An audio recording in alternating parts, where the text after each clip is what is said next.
আচ্ছা ভাই দাঁড়ান। জি ভাই বলেন। আপনি কি গান গাইতে পারেন? মোটামুটি পারি। আচ্ছা আমি আপনার মোটামুটিকে যদি ভালোতে পরিণত করে দিতে পারি। কিভাবে? এই যে দেখুন স্টার মেকার অ্যাপ, এই অ্যাপের মাধ্যমে আপনি আপনার গান মিউজিকের সাথে ইফেক্টের মাধ্যমে আরো সুন্দর করে গাইতে পারেন, ঠিক আছে? আর আপনার গাওয়ার সুবিধার্থে এখানে লিরিক্স দিয়ে দেওয়া হয়েছে। আচ্ছা আপনি একটা গেয়ে দেখুন। তুমি মোর জীবনের ভাবনা, হৃদয়ে সুখের দোলা।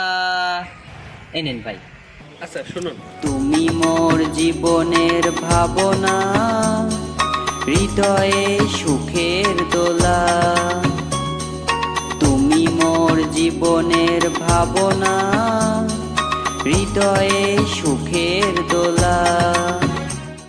বাহ, খুব সুন্দর তো। আচ্ছা ভাই, আপনি আমার এই মোবাইলে স্টার মেকার অ্যাপটা ইনস্টল করে দিন তো। দাঁড়ান, আমার প্রয়োজন নেই, আপনি শুধু প্লে স্টোরে গিয়ে স্টার মেকার লিখে সার্চ দিন আর ওখান থেকে ইনস্টল করে নিন।